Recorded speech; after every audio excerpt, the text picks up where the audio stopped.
Hello दोस्तों नमस्कार। Political science learning में आप सभी का स्वागत है।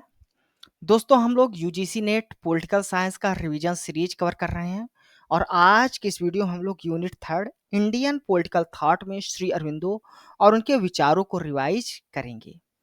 श्री अरविंदो, जिन्हें ओरिजिनली अरविंदो घोष के रूप में भी जाना जाता है, इनका जन्म होता है 15 अगस्त 1872 को। ये 14 वर्ष तक इंग्लैंड में रहते हैं। अपने इंग्लैंड में ये स्टडी करते हैं 1879 से लेकर 1893 तक। वहाँ पर कैम्ब्रिज यूनिवर्सिटी में ये एक्टिव इंटरेस्ट लेते हैं organisations of Indian students. Indian students का एक ऑर्गेनाइजेशन रहता है जिसको द कैम्ब्रिज मजलिस कहा जाता है। इस ऑर्गेनाइजेशन की स्थापना 1891 में होती है। श्री अरविंदो इसके सेक्रेटरी बनते हैं। इसके अलावा श्री अरविंदो ज्वाइन करते हैं एक सीक्रेट सोसाइटी को जो कुछ इंथुआस्टिक इंडियन स्टूडेंट्स के द्वारा बनाई जाती है।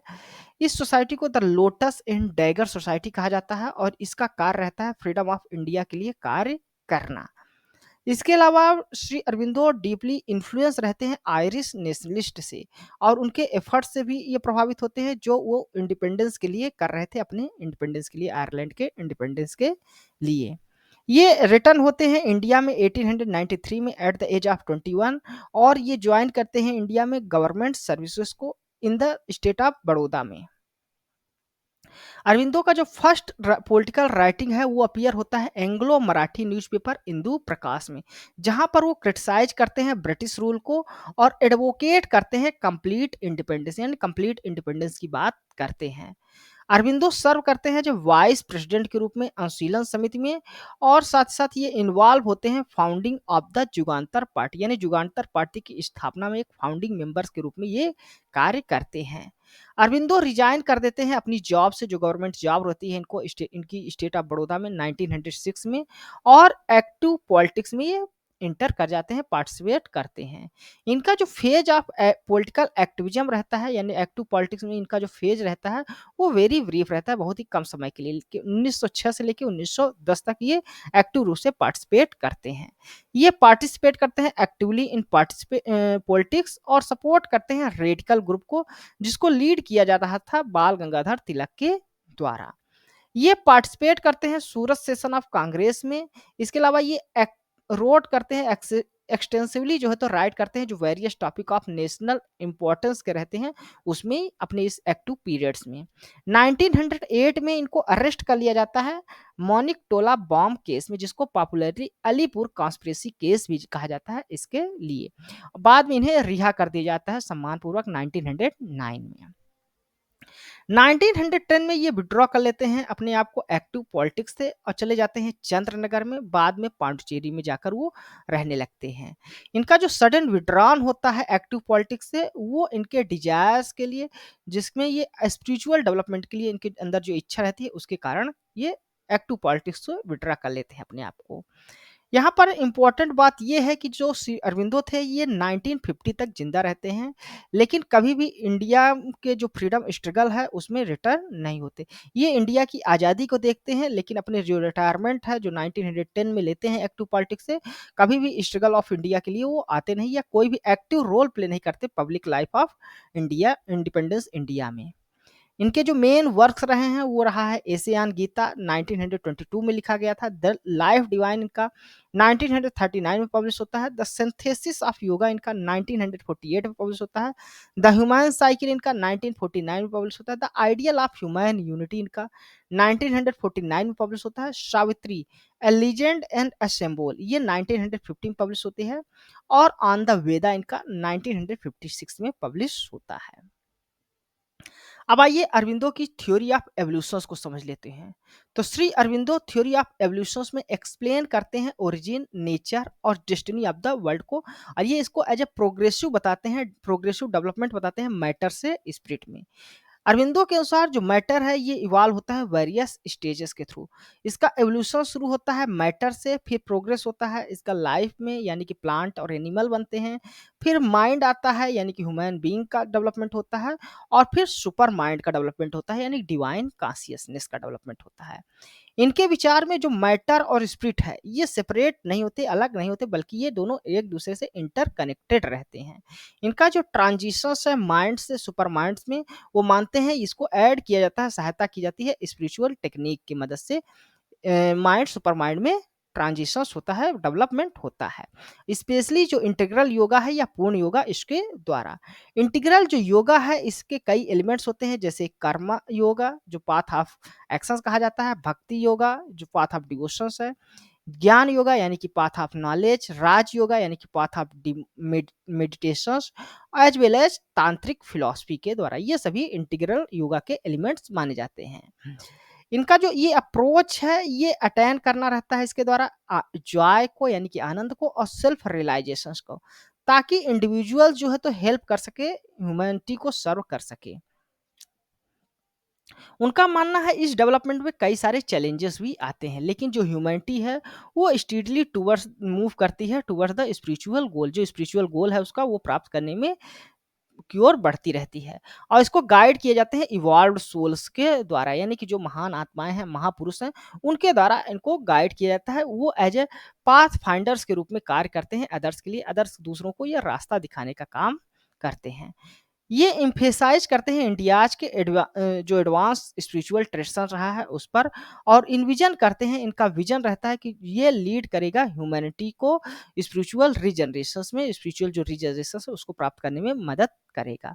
इनके अनुसार ये आर्गू करते हैं कि इंडिया को फ्रीडम अचीव करनी चाहिए, must achieve India freedoms to fulfil its destiny, यानी जो इसकी डेस्टिनी है ह्यूमैनिटी को रास्ता दिखाने का काम करना है, स्पिरिचुअल गाइड प्रदान करना है वर्ल्ड को, उसके लिए इंडिया को आज़ाद होना जरूरी है, ऐसा इनका मानना था। अब इनके व्यूज देख लेते हैं इंडियन नेशनल कांग्रेस को लेकर क्या रहता है।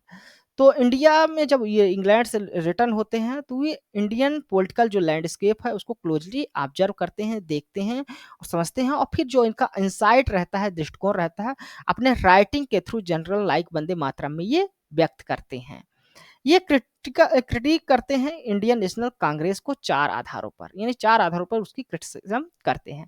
पहला इसका एम्स एंड ऑब्जेक्टिव के आधार पर अरविंदो बिलीव करते हैं जो कांग्रेस है उसके पास क्लियर गोल्स की कमी है, वो उसके पास कोई क्लियर गोल नहीं है इंडियन नेशनल्स को फ्रीडम कराने के लिए, स्वतंत्रता प्राप्त करने के लिए। वो कहते हैं कि कंप्लीट इंडिपेंडेंस पर इंडियन नेशनल कांग्रेस फोकस नहीं करती, बल्कि जो इसके लीडरशिप है वो माइनर एडमिनिस्ट्रेटिव रिफॉर्म्स की बात करते हैं, जो कि जिसको वो इनसफिशिएंट और ओवरली मॉडेस्ट मानते हैं। फिर ये इंडियन नेशनल कांग्रेस के कंपोजिशंस को भी क्रिटिसाइज करते हैं, अरविंदो क्रिटिसाइज करते हैं कांग्रेस को, कहते हैं कि ये मिडिल क्लास ऑर्गेनाइजेशंस है, इसके कारण ये इंडियन जो मासेस है उसको रिप्रेजेंट करने में ये फेल रहा है। फिर इनके जो लीडर रहे हैं इंडियन नेशनल कांग्रेस के, उनके मोटिव को भी ये क्रिटिसाइज करते हैं। वो कहते हैं कि उनका मानना है कि जो कांग्रेस के लीडर हैं वो टिमिड और इनसिंसियर हैं।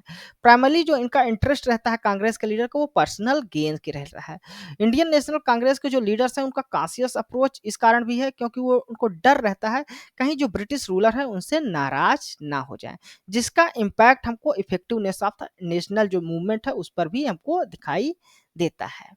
फिर मेथड्स को लेकर भी क्रिटिसाइज करते हैं, अरविंदो डिसअप्रूव करते हैं कांग्रेस के रिलायंस ऑन पिटिशंस और अपील्स पर, यानी जो पिटिशन और अपील की टेक्निक है कांग्रेस की उसको वो डिसअप्रूव करते हैं। वो कहते हैं कि इंडियन नेशनल कांग्रेस उनसे पिटिशन और अपील के थ्रू ब्रिटिश जस्टिस और बेनिवोलेंस की सोच रहे हैं, जो कि ऐसा हो नहीं सकता।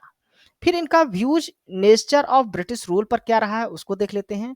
तो अरविंदो घोष की जो अर्ली राइटिंग्स रही है एंग्लो मराठी न्यूज़पेपर स्पेशली जो इंदु प्रकाश में रहा है उसमें डिपार्चर देखा जाता है इनडायरेक्ट क्रिटिसिज्म का, जो कंटेम्प्रेरी इंडियन लीडर्स के द्वारा ब्रिटिश रूल का किया जा रहा था। यानी कि श्री अरविंदो डायरेक्टली क्रिटिसाइज कर रहे थे ब्रिटिश रूल को।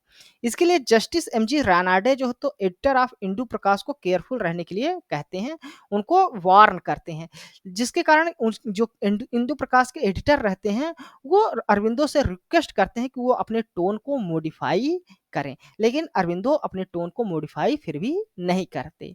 अरविंदो का जो क्रिटिक रहता है वो 2 पर्पज की वजह से रहता है।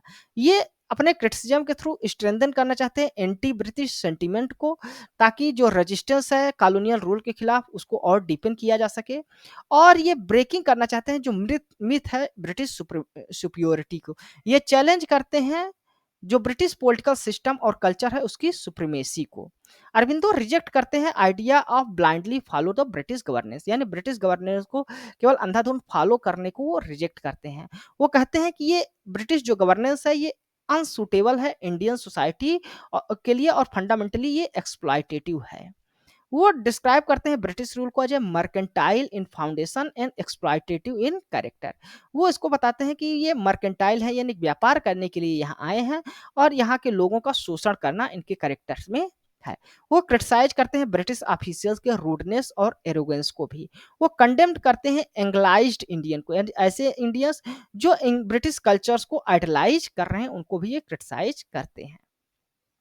फिर इनके कॉन्सेप्ट ऑफ नेशंस और थ्योरी ऑफ स्पिरिचुअल नेशनलिज्म को देख लेते हैं।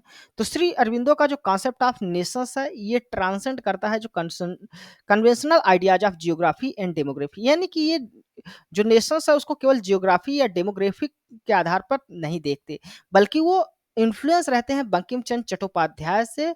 अरविंदो नेशंस को एज ए लिविंग और डिवाइन एंटिटी की तरह देखते हैं। वो इसको शक्ति बताते हैं, वो कहते हैं कि ये एम्बॉडीमेंट है ऑल इंडिविजुअल्स एनर्जी, यानी सभी जो लोग हैं इंडिविजुअल्स हैं उनकी एनर्जी का एक संग्रह है जिसको वो शक्ति के रूप में देखते हैं नेशंस को। उनके लिए इंडिया केवल फिजिकल या पॉलिटिकल एंटिटी नहीं है, बल्कि ये सेक्रेड उसको मदर गॉडेस बताते हैं जो डिजर्व करता है डिवोशंस और सेक्रीफाइस को फ्रॉम हर्ट चिल्ड्रन, यानी इंडियंस के द्वारा इसके प्रति डिवोशंस होना चाहिए और सेक्रीफाइस करने की आवश्यकता हो, बलिदान करने की कहीं भी जरूरत हो तो इसके चिल्ड्रंस के द्वारा इन्हें किया जाना चाहिए, इंडियंस के द्वारा मदर गॉडेस के लिए अपना बलिदान करने के लिए तैयार रहना चाहिए। अरविंदो बिलीव करते हैं liberation of Motherland was the highest duty, यानी कि मदरलैंड मातृभूमि को आजाद कराना, स्वतंत्र कराना सबसे हाईएस्ट ड्यूटी बताते हैं और कहते हैं कि इसके लिए रिक्वायर होता है टोटल डेडिकेशन की जरूरत है और रेडीनेस फॉर सैक्रिफाइस, और तैयार रहने की जरूरत है जब भी बलिदान की आवश्यकता पड़े उसके लिए। अरविंदो कंसीडर करते हैं नेशनलिज्म को एज ए डिवाइन रिलीजन्स के रूप में जिसकी जड़ें फेथ और साधना यानी कि स्पिरिचुअल प्रैक्टिस पे होती हैं। वो इसको नेशंस को इटर्नल और इनडिस्ट्रक्टिबल बताते हैं, यानी कि ये कभी अमर है, ये कभी समाप्त नहीं हो सकता। वो कहते हैं ये नेशन जो है तो क्रिएशंस ऑफ गॉड है, ना कि ह्यूमन बीइंग। वो कहते हैं कि इसको कई बार अटेम्प्ट जो किया जाता है इसको सप्रेस करने के लिए वो फेल इस वजह से रहा है क्योंकि जो नेशंस का ओरिजिन रहा है वो डिवाइन ओरिजिन रहा है। अरविंदो परसीव करते हैं कि जो नेशनल मूवमेंट है पर्टिकुलरली जो रेजिस्टेंस रहा है बंगाल के पार्टिसिपेशन के लिए, बंगाल पार्टिसिपेशन के खिलाफ जो विरोध रहा है वो डिवाइनली इंस्पायर्ड मिशंस की वजह से रहा है। अब इनके positive programme of political actions को देख लेते हैं। तो 1906 में जब अरविंदो लेफ्ट कर देते हैं अपना जॉब को, एक्टिव पॉलिटिक्स में इंटर करते हैं, तो वो फॉर्मुलेट करते हैं एक robust plan of political action against the British colonial rule. इनका जो अप्रोच रहता है वो दो थ्योरेटिकल पिलर्स पर आधारित है। पहला तो ये अचीव करना चाहते हैं कंप्लीट फ्रीडम को ब्रिटिश डोमिनेशन से। दूसरा ये मोबिलाइज करना चाहते थे जो इमेंस इनर स्ट्रेंथ है इंडियंस के अंदर उसको मोबिलाइज करना चाहते थे, उसका उपयोग करना चाह रहे थे। ही प्रपोजेड मल्टी प्रोंग स्ट्रेटजी, ये तो मल्टी प्रोंग स्ट्रेटजी इसके लिए प्रपोज करते हैं। पहला तो ये रिवोल्यूशनरी एक्शंस की बात करते हैं, ये बात करते हैं इटेब्लिश करने के लिए एक सीक्रेट रिवोल्यूशनरी ऑर्गेनाइजेशंस ताकि प्रिपेयर किया जाए आर्म इंसरेक्शंस के लिए, कभी भी अगर आर्म युद्ध हो तो उसके लिए तैयार रहे इंडियंस। दूसरा ये कॉन्टिन्यूस प्रोपेगेंडा फैलाने की बात करते हैं, ये कहते हैं कि जनरेट किया जाना चाहिए एंटी कॉलोनियल सेंटिमेंट को थ्रू द स्पीच, राइटिंग्स और पब्लिक आउटरीच के मदद से। ये मास मोबिलाइजेशंस का प्लान रखते हैं। ये ऑर्गेनाइज करने की बात करते हैं पैसिव रेजिस्टेंस को और नॉन कोऑपरेशन मूवमेंट्स को ताकि अपोज किया जा सके ब्रिटिश रूल्स को ओपनली। और इसके अलावा अरविंदो एक्टिवली इंगेज होते हैं रिवोल्यूशनरी जो ग्रुप्स बंगाल और महाराष्ट्र में कार्य करते रहते हैं उसको। ये फोस्टर करने की बात करते हैं डिसेंट को, बड़ौदा आर्मी यानी बड़ौदा आर्मी है उसके अंदर विद्रोह पैदा करने की कोशिश करते हैं और अलाइन करते हैं रेडिकल जो कांग्रेस लीडर रहते हैं उनके साथ अपने आप को जोड़ कर रखते हैं, उनको सपोर्ट करते हैं, जैसे तिलक हो गए या लाल बाल पाल जो अदर एक्सट्रीमिस्ट लीडर हैं उनके ये सपोर्ट करते हैं ताकि मॉडरेट को काउंटर किया जा सके। ये पार्टीशन ऑफ बंगाल जब होता है 1905 में तो इसके बाद ये चैंपियन बनते हैं पैसिव रजिस्टर्स की वकालत करते हैं, रिजेक्ट करते हैं मॉडरेट मेथड्स को जैसे कि पेटिशंस और रेजोल्यूशंस को, और ये फेवर करते हैं डायरेक्ट एक्शन जैसे कि बाइकाट को। इनके कुछ की एलिमेंट्स की बात की जाए इनके प्रोग्राम की, तो ये इकोनॉमिक बाइकआउट्स की बात करते हैं। ये ऑर्गेनाइज करते हैं रिफ्यूजल करने के लिए परचेस ऑफ ब्रिटिश गुड, यानी ब्रिटिश गुड्स को परचेस ना किया जाए ताकि जो इकोनॉमिक एक्सप्लॉयटेशन है उसको डिसरप्ट किया जा सके, उसको रोका जा सके। ये एजुकेशनल बाइकआउट की बात करते हैं, रिप्लेस करना चाहते हैं जो ब्रिटिश कंट्रोल एजुकेशन सिस्टम है उसको नेशनल इंस्टीट्यूशंस के द्वारा, ताकि जो इंडियन यूथ हैं उनको उनके अंदर पेट्रियोटिज्म, देशभक्ति जगाई जाए और एंटी कॉलोनियल स्ट्रगल्स के लिए उनको तैयार किया जा सके। ये जजूसियल बाइकआउट की भी बात करते हैं। ये कहते हैं कि जो ब्रिटिश लीगल सिस्टम है वो हाईली कास्टली और बायस्ड है। इसके आधार पर वो फेवर करते हैं इंडिजीनियस अल्टरनेटिव को इस्टेब्लिश करने की बात करते हैं। साथ ही साथ ये एडमिनिस्ट्रेटिव बाइकआउट की भी बात करते हैं। इनका मानना है कि जो ब्रिटिश एडमिनिस्ट्रेटिव मशीनरी रही है वो इनइफेक्टिव है फॉर मास नॉन कॉपरेशंस को, ये मास नॉन कॉपरेशंस के द्वारा इसको इनइफेक्टिव बनाने की बात करते हैं ब्रिटिश एडमिनिस्ट्रेटिव सिस्टम्स को। अब आइए हम लोग श्री अरविंदो पर कुछ प्रैक्टिस एमसीक्यूज कर लेते हैं। तो पहला क्वेश्चन है, in which year did Aurobindo withdraw from the active politics and move to Pondicherry. तो एक्टिव पॉलिटिक्स से कब विड्रॉ करते हैं अपने आप को, तो 1910 में ये एक्टिव पॉलिटिक्स से विड्रॉ कर लेते हैं।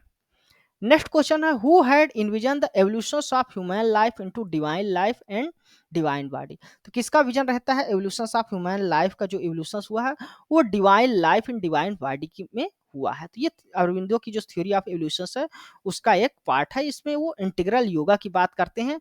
उसमें कहते हैं कि जो माइंड है वो डेवलप होता है डिवाइन कॉन्शियसनेस में। फिर नेक्स्ट क्वेश्चन है, according to Shri Aurobindo the task of spiritual revolution is based on. तो अरविंदो के अनुसार जो टास्क ऑफ स्पिरिचुअल रिवोल्यूशन है वो किस पर आधारित है, तो वो ट्रूथ कॉन्शियसनेस पर आधारित है। तो करेक्ट आंसर क्या हो गया, option number first number truth consciousness, जिसको सत्यम चैतन्य भी कहा जाता है। नेक्स्ट क्वेश्चन से, arrange the these life events of Aurobindo in chronological order. तो अरविंदो के लाइफ के इवेंट्स दिए हैं उनको आपको क्रोनोलॉजिकल ऑर्डर में अरेंज करना है। तो सबसे पहले ये इंग्लैंड जाते हैं, फिर उसके बाद वो क्लियर करते हैं आईसीएस एग्जाम्स को। इसके बाद ये प्रिंसिपल्स बनते हैं बड़ौदा कॉलेज में, फिर बनारस सेशंस को अटेंड करते हैं और सबसे लास्ट में अलीपुर बॉम्ब केस में फंसते हैं। फिर उसके बाद वो एक्टिव पॉलिटिक्स से विड्रॉ कर लेते हैं। तो यहाँ पर आपका सबसे पहले सी होगा, फिर उसके बाद ई होगा, फिर बी ए डी, यानी कि फोर्थ नंबर जो ऑप्शन है यहाँ पर वो आपका करेक्ट हो जाता है। इंग्लैंड मूव करते हैं, फिर क्लियर करते हैं आईसीएस एग्जाम, वाइस प्रिंसिपल्स बनते हैं बड़ौदा कॉलेज में, अटेंड करते हैं बनारस सेशंस ऑफ कांग्रेस को और अलीपुर बॉम्ब केस में इनको अरेस्ट किया जाता है। नेक्स्ट क्वेश्चन है, श्री अरविंदो कंसीव नेशनलिज्म। तो श्री अरविंदो का जो नेशनलिज्म का कॉन्सेप्ट है उसके बारे में कुछ स्टेटमेंट है, आपको करेक्ट फाइंड आउट करना है। स्पिरिचुअल नेशनलिज्म की बात करते हैं, सही है, different from western concept of nationalism. जो वेस्टर्न कॉन्सेप्ट ऑफ नेशनलिज्म है जो जियोग्राफिक और डेमोग्राफिक आधार पर होता है उसको ये रिजेक्ट करते हैं। तो ये बात सही है, पहला स्टेटमेंट करेक्ट है। A nation as an organism, उसको लिविंग एंटिटी की तरह देखते हैं, ये भी सही है। Nationalism as a religious aspirations, तो रिलीजियस एस्पिरेशंस भी मानते हैं। National as a geographical entity, तो जियोग्राफिकल एंटिटी नहीं मानते। यहाँ पर ए बी सी करेक्ट है, तो सेकंड नंबर ऑप्शन आपका करेक्ट हो जाएगा। नेक्स्ट क्वेश्चन है, which of the following statement are correct with regard to Aurobindo. तो अरविंदो के बारे में इनमें से कौन सा स्टेटमेंट करेक्ट है फाइंड आउट करना है। He explain nation theory, nation state theory, तो नेशन स्टेट थ्योरी को ये नहीं देते बल्कि ये स्पिरिचुअल नेशनलिज्म को एक्सप्लेन करते हैं। तो बी यहाँ पर करेक्ट है। He seems nationalism as a religious aspirations in moral attitude, तो religious aspiration और moral attitude देखते हैं नेशनलिज्म को, ये भी सही है। Nation as a geographical entity only, ये नहीं है। He never discuss nationalism, nationalism को ये डिस्कस करते हैं। तो यहाँ पर केवल दो स्टेटमेंट करेक्ट है, बी और सी, यानी कि फर्स्ट नंबर जो आपका ऑप्शन है वो आपका करेक्ट होगा। Correct answer option number first. तो धन्यवाद दोस्तों, आज के इस वीडियो हमने श्री अरविंदो और उनके जो पॉलिटिकल आइडियाज रहे हैं उसको डिस्कस किया। यह वीडियो आपको कैसा लगा अपने कमेंट्स के माध्यम से हमें जरूर बताइएगा। साथ ही साथ आप हमारे इस वीडियो को लाइक करें, हमारे इस चैनल को सब्सक्राइब करें और अपने दोस्तों के साथ भी शेयर करें ताकि इस तरह की जो वीडियोज हैं वो लगातार आपको मिल सकें। इसके अलावा आप हमारे टेलीग्राम चैनल पॉलिटिकल नेटवर्क को भी ज्वाइन कर सकते हैं, जहाँ पर आपको हमारे सभी लेक्चर्स की PDF मिलती है और वहाँ पर डेली MCQs भी पोस्ट किए जाते हैं। उसका भी बेनिफिट्स आपको एग्जाम्स में जरूर मिलेगा। धन्यवाद, थैंक यू।